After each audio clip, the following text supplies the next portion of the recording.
Hello, students, and once again, a very good afternoon to you all. Today, again, we are going back to our online class, and today's chapter is chapter number 11 of your book, which is on page number 78.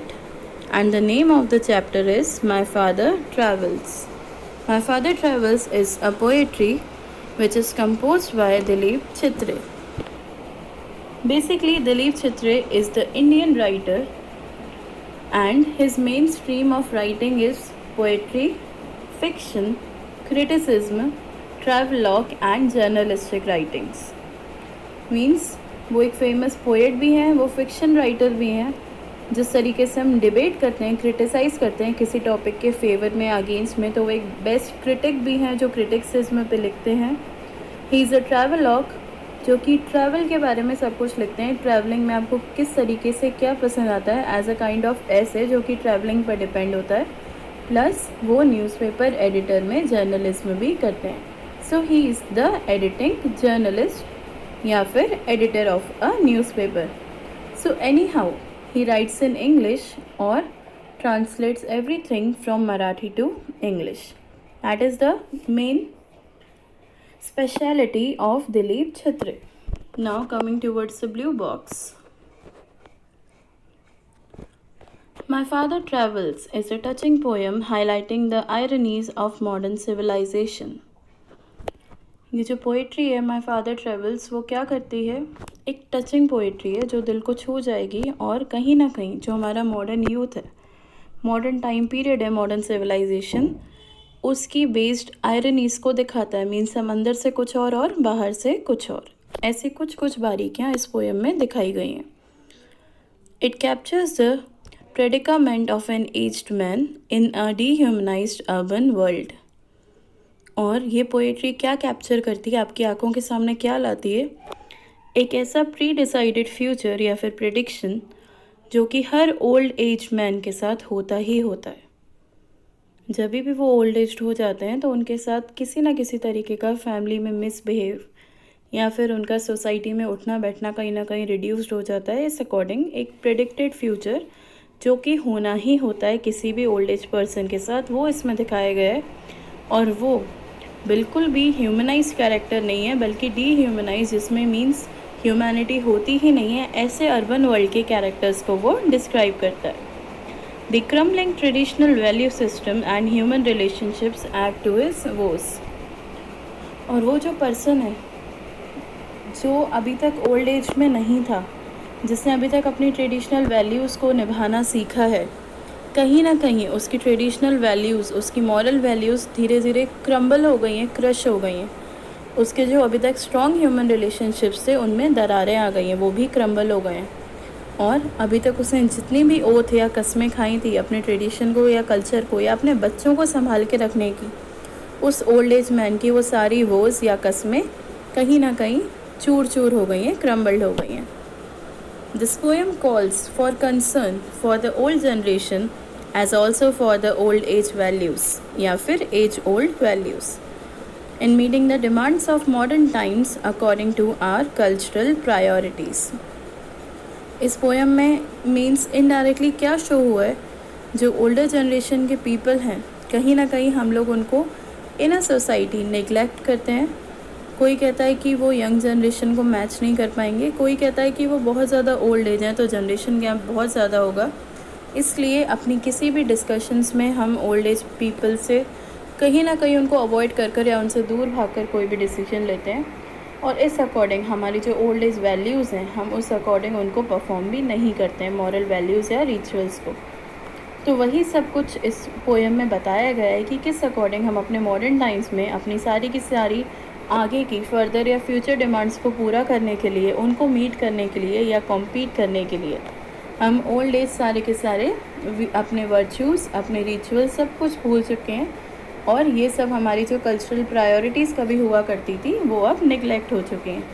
So let's come to the poetry now.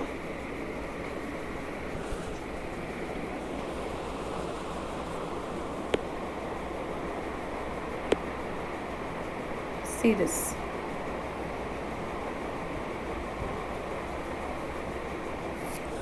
My father travels on the late evening train, standing among silent commuters in the yellow light.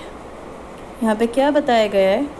यहाँ पे poet एक father के बारे में बता रहे हैं, ठीक है. उसके अकॉर्डिंग उन्होंने माई फादर, जो इसमें टाइटल है माई फादर ट्रेवल्स, उस अकॉर्डिंग डिस्क्राइब करा है. My father travels on the late evening. मेरे जो फादर हैं वो लेट इवनिंग में कंटिन्यूसली ट्रैवल करते हैं. Standing among silent commuters in the yellow light. और वो कहाँ खड़े हैं? वो इवनिंग ट्रेन में अगर ट्रैवल कर रहे हैं तो डेफिनेटली जो छोटे रूट्स को कवर करने वाली स्मॉल रूटेड ट्रेन्स होती हैं उनमें वो ट्रैवल कर रहे हैं किसी एक ट्रेन में. और उस ट्रेन में वो कहीं किसी सीट पर बैठे नहीं हैं. उन्होंने अपना एक्सपेंडिचर किसी सीट पर खर्च नहीं करा है. वो ट्रेन में वहीं खड़े हुए हैं और अपने आसपास वो अपने जैसे ही साइलेंट कम्यूटर्स, जो कि मतलब एक ही सिटी में काम करने वाले वर्कर्स होते हैं और जिनका टाइमिंग ऑलमोस्ट सेम होता है आने जाने का, जो उस ट्रेन पर बैठे हैं अपना एक दिन का सारा काम कर कर, वो सारे कम्यूटर्स होते हैं, मतलब कि सेम लेवल के पीपल. तो इस अकॉर्डिंग उन्होंने ये देखा कि वो खुद तो साइलेंट खड़े ही हैं, लेकिन उनके आसपास जो उनकी ही एज के हैं, सेम कॉमन पर्सनालिटीज़ हैं, वो सब ऐसे ही साइलेंट खड़ी हुई हैं. इन द येलो लाइट, मतलब कि dim light. This yellow light is the irony in the poem. Yellow light automatically dim light होती है, बट यहाँ पर वो yellow light for poets father use हुई है माई फादर ट्रैवल में. मीन्स एक ऐसा पर्सन जिसकी सारी इच्छाएं, सारे डिज़ायर्स ख़त्म हो चुके हों और उनकी लाइफ में जो हैप्पीनेस होती है, जो चेरिशनेस होता है, वो मेरीनेस या चेरिशनेस पूरा का पूरा ख़त्म हो गया. एंड उनकी लाइफ अब वाइट एंड ब्राइट लाइट से या हैप्पीनेस से सजी हुई नहीं है. वो टाइम टू टाइम डिम होती जा रही है, just like the yellow light on the street, जो हर बार इवनिंग में आपको कहीं ना कहीं जली हुई मिलेगी, street lights. Suburbs slide past his unseeing eyes. His shirt and pants are soggy and his black raincoat is stained with mud. His bag stuffed with books is falling apart. Suburbs क्या होते हैं? जब आप train में या बस में कभी भी ट्रैवल करते हैं तो कुछ ऐसे बहुत अच्छे नज़ारे होते हैं सिटी में मिडिल में जो आपको अट्रैक्ट करते हैं. बड़े बड़े हाउसेस, बिल्डिंग या फिर ऐसे गार्डन या सारा का सारा कॉरिडोर या बालकनी, जो आपको कहीं ना कहीं लगता है शायद आपके पास भी होता, पर उस डिज़ायर को अभी तक आप फुलफ़िल ना कर पाए हो. ऐसे ही ये जो फादर ट्रैवल कर रहे थे, उन्होंने क्या देखा? उनकी आंखों से कुछ धुंधले से उनको ऐसे सीन दिखे आसपास सिटी में, बड़े बड़े ऐसे ही घरों के या बंगलोज़ के, जो कभी उनका मन था लेकिन वो शायद नहीं बना पाए. इसीलिए वो उनकी आंखों से कुछ दूरी पर पास हो गए, बीत गए, चले गए वो सबब सारे. His shirt and pants are soggy. उनकी शर्ट और पैंट पूरी की पूरी किससे भीगी हुई है? पानी से. मतलब कि वो रेनी टाइम था, रेन हो रही थी एंड वो पूरी तरह से भीग चुके थे. और उनका जो ब्लैक रेन कोट था इज़ स्टेन्ड विथ मड. वो पूरा का पूरा मिट्टी के दागों से भर चुका है बैक साइड से. जस्ट बिकॉज अभी भी रेनी सीज़न में कोई भी जाता है बाहर और आसपास सारे के सारे एरियाज़ भरे हुए रहते हैं, पडल्ड रहते हैं, छोटे छोटे गड्ढे बन जाते हैं, तो नॉर्मल सी बात है जब हम स्लीपर्स के थ्रू उन पर चलेंगे तो सारे के सारे गड्ढे जो भी पानी उछालते हैं वो हमारे बैक साइड पर टच हो जाता है. तो same is with this father कि उनका पूरा का पूरा रेनकोट ख़राब हो गया. His bag stuffed with books is falling apart. उनके कंधे इतने ज़्यादा झुक गए हैं कि जो उन पर बैग टंगा हुआ था, जो कि बुक्स से भरा हुआ था, अब वो बार बार कंधों से लटक कर उनके हाथ पर आ जा रहे हैं. वो उस बुक्स से भरे हुए बैग को नहीं संभाल पा रहे. It's too heavy for the father कि वो अब ये फर्दर रिस्पॉन्सिबिलिटीज संभाल सकें. वो अब कमज़ोर या वीक हो गए हैं. His eyes dimmed by age fade homeward through the humid monsoon night. अब उनकी जो आँखें हैं उनकी रोशनी धीरे धीरे कम हो गई है, जस्ट बिकॉज वो अब एजेड हो गए हैं, तो इसलिए उनकी देखने की शक्ति भी कमज़ोर हो गई है. Fade homeward through the humid monsoon night. बस उनको ये पता है कि उनका घर कहाँ पर है और उन्हीं धुंधली निगाहों से जो कि फेडेड हो चुकी हैं, वो उस ह्यूमिड मॉनसून सीज़न में जब हर जगह बारिश पड़ी है, मॉइस्ट है, हर जगह मॉइस्चर है, वो सिर्फ उस रात में अपने घर की तरफ जा रहे हैं क्योंकि उनको अपना घर दिख जाएगा इन डिम्ड आइज से भी. Now I can see him getting off the train. अब पोएट उनको ट्रेन से नीचे उतरता हुआ देखते हैं। Like a word dropped from a long sentence. ठीक उसी तरह जिस तरीके से हमारा एक बहुत बड़ा सेंटेंस होता है और हम उसमें से किसी एक वर्ड को मिक्स करना या फिर ऐड करना भूल जाते हैं। Again this is the irony. उस ट्रेन में जितने भी लोग थे वो साइलेंट कम्यूटर्स थे, मतलब इन्हीं की एज के ऐसे लोग थे जो पार्ट टाइम जॉब करके इवनिंग के टाइम पर अपने घर लौट जाते हैं। तो उन्हीं भीड़ में से जो ओल्ड एज पर्सन होते हैं, जो कहीं ना कहीं अपने घर को चलाने के लिए या एनी हाउ उनको घर में ना रहना पड़े, उनका बाहर कहीं मन लग जाए, इन रीज़न से काम करते हैं, तो वो सारे लोग कहीं ना कहीं उसी ट्रेन में एक साइलेंट कम्यूटर की तरह उस येलो लाइट में खड़े हुए हैं और बिना किसी को कुछ भी बोले अपने माइंड में सिर्फ सोचते ही जा रहे हैं कि उनकी लाइफ अब किस मोड़ पर आकर खड़ी है। तो ऐसे लोगों की भीड़ में से अब एक पर्सन अपने घर की तरफ जा रहा है, तो वो अलग हो गया। So that is the irony. अब एनी हाउ उसको अपने घर जाना है जहाँ पे उस पर्सन का मन नहीं लगता है। सो that's why it is given like a word dropped from a long sentence. एक लॉन्ग इंपॉर्टेंट सेंटेंस में से एक इम्पॉर्टेंट सा वर्ड जैसे कहीं ना कहीं छूट गया या गिर गया। He hurries across the length of the grey platform, crosses the railway line and enters the lane. वो कहीं ना कहीं बहुत जल्दी जल्दी भागकर लंबे लंबे कदम लेकर अपने घर की तरफ जा रहे हैं। From the grey platform. अब जहाँ पर ट्रेन है तो डेफिनेटली ट्रेन के प्लेटफॉर्म्स भी होंगे और उन प्लेटफॉर्म्स पर जनरली क्या रहता है, क्राउड, भीड़। और ऐसी जगह को ही हम ग्रे बोलते हैं जहाँ पे क्राउडेड पोर्शन रहते हैं बहुत सारे। तो उस क्राउडेड पोर्शन से वो जल्दी जल्दी अपने कदम उठाकर अपने घर की तरफ जा रहे हैं। क्रॉसेस द रेलवे लाइन, पूरी की पूरी रेलवे लाइन को क्रॉस कर कर ही एंटर्स द लेन, मतलब कि अपने घर की गली में या स्ट्रीट में वो एंटर कर रहे हैं। His chappals are sticky with mud but he hurries on. उनकी जो स्लीपर्स हैं वो कैसी हो गई हैं, पूरी की पूरी मड से स्टिक्ड, लेकिन तो भी उनको घर जाने की जल्दी है। Coming towards the next page, that is on page number 79.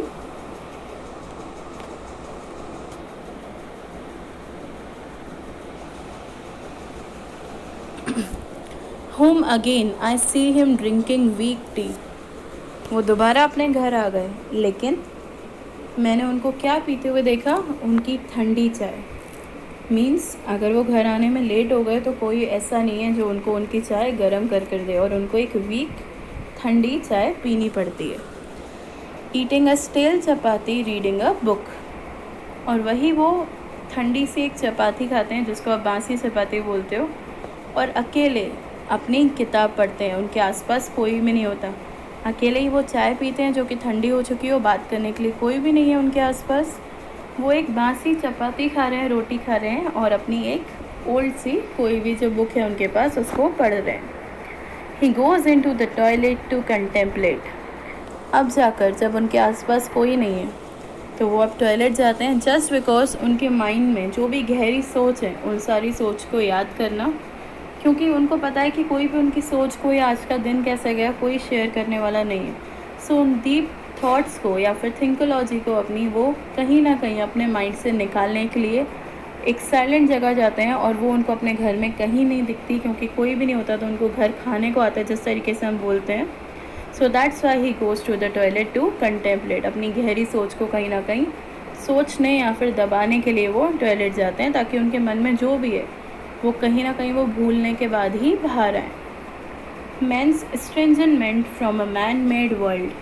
और उनको ये लगता है वहाँ पर कि वो एक ऐसे पर्सन है जिनको सेपरेट कर दिया गया है, एस्ट्रेंज कर दिया गया है इस पूरे मैन मेड या ह्यूमन वर्ल्ड में से।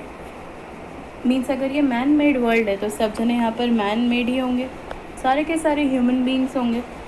तो इनमें ऐसा क्या है जो कि उनके घर वालों ने उनको कहीं ना कहीं अपने आप से सेपरेट कर दिया है। तो उसी डीप थॉट में या कंटेम्पलेशन में वो हैं। Coming out he trembles at the sink. अब वो बाहर निकलते हैं, लेकिन वॉश बेसिन के पास, सिंक के आने के पास वो डायरेक्टली ट्रैम्बल करने लगते हैं, शिवर करने लगते हैं, ठंड से काँप रहे होते हैं। Just because the cold water running over his brown hands. इसलिए क्योंकि जो सिंक में जो टैप लगा हुआ है उसमें से कैसा पानी आ रहा है, बहुत ज़्यादा ठंडा, जैसे बारिश के टाइम में अक्सर आता है, और वो उनके ब्राउन हैंड्स को टच कर रहा है। ब्राउन हैंड्स अगेन एक आयरनी है। जब भी हमारे पेरेंट्स जो आप देखोगे जब वो यंग जनरेशन में होते हैं वो काफ़ी ज़्यादा स्ट्रॉन्ग होते हैं, बोल्ड होते हैं, एंड उनका स्किन टोन जो उस टाइम पर होता है वो कहीं ना कहीं हमारे काम करते करते या बाहर धूप में भटकते हुए कैसे हो जाते हैं, डार्किश ब्राउन कलर, जो कि ये बताते हैं कि उन्होंने हमारे सर्वाइवल के लिए कितनी ज़्यादा मेहनत करी है। सो दैट्स वाई यहाँ पर इंडिकेट किया हुआ है ये ब्राउन हैंड्स, जो कि काम करने के कारण डार्क कलर्ड हो गए हैं, डार्क टोन हो गए, जिसमें से वो ठंडा पानी जा रहा है तो अब उनको वो भी सहन नहीं हो रहा जो कभी इतने स्ट्रॉन्ग होते थे। A few droplets cling the greying hair on his wrist, और कुछ पानी की बूंदें उनके हाथ पर, जो उनकी रिस्ट है जहाँ पे घड़ियाँ वॉच पहनते हैं घड़ी, उनको टच कर रही है और कुछ वहाँ पर रह गई हैं उनके डार्क ग्रे हेयर पर। His sullen children have often refused to share jokes and secrets with him. लेकिन उनके जो चिल्ड्रन हैं, मतलब कि जो भी ग्रैंड चिल्ड्रन हैं या फिर उनका खुद के बच्चे हैं, उन्होंने उनसे तो सब कुछ शेयर करना बंद कर दिया। वो पूरी तरह से सलन हो गए हैं, बिगड़ चुके हैं, उनका कोई मतलब नहीं है अपने फादर या ग्रैंडफादर से, और वो उनके साथ ना ही कोई जोक, ना ही कोई हैप्पीनेस और ना ही कोई सीक्रेट शेयर करते हैं। वो अब उनको उस काबिल ही नहीं समझते हैं। He will now go to sleep listening to the static on the radio. इसीलिए जब घर में कोई उनसे बात करने के लिए तैयार ही नहीं है तो अब वो क्या करेंगे, चुपचाप जाकर सो जाएंगे और उसी रेडियो को सुनेंगे जो एक जगह स्टैटिक पोजीशन में या फिर सेम स्टेशन पोजीशन में पड़ा हुआ है, और वही सेम उसमें सॉन्ग्स चलते हैं। दोनों ही चेंज नहीं हुए, ना रेडियो ना songs, both are static and the same position. Dreaming of his ancestors and grandchildren, फिर वो कहीं ना कहीं यही सपने में खोते हैं, मतलब रेवरी, उनको नींद तो आती नहीं है बट वो यही ड्रीम करते रहते हैं कि मुझसे पहले जो जनरेशन थी क्या उन्होंने भी अपने ancestors, fathers and forefathers के साथ या फिर अपने ग्रैंड चिल्ड्रन के साथ यही सब होते हुए देखा था? क्या उनके ग्रैंड चिल्ड्रन ने भी उनको ढंग से ट्रीट नहीं करा था जब वो ओल्ड एज हो गए थे? तो यही सारे क्वेश्चंस के साथ वो अपनी ड्रीम्स में चले जाते हैं। Thinking of nomads entering a सब कॉन्टिनेंट थ्रू अ नैरो पास, और वो ये सोचते हैं कि वो अपने घर में नहीं, एक नोमैड की तरह, एक रेफ्यूजी की तरह किसी ऐसी जगह पर आए हैं जहाँ पर वो कभी रहते ही ना हों, और उनके लिए सिर्फ एक छोटा सा पास है जहाँ पर वो अपने आप को हाइड कर सकते हैं, मतलब रात की एक छत उनको मिल सकती है, सुबह दोबारा उनको वहीं काम पर जाना है। तो इस तरीके की वो अपनी लाइफ बिता रहे हैं। Hence the poetry is so related to the modern world, जिसमें लगभग बच्चे अपने पेरेंट्स के साथ ऐसा ही करते हैं। Some do that after marriage और some before marriage, but this we have to stop in the modern civilization. So hence the poet has given the most important meaning of valuing your parents in your modern life. So don't forget it and please go through the poetry class. This is the glossary part. See the glossary. Only the marked one you have to do. See this.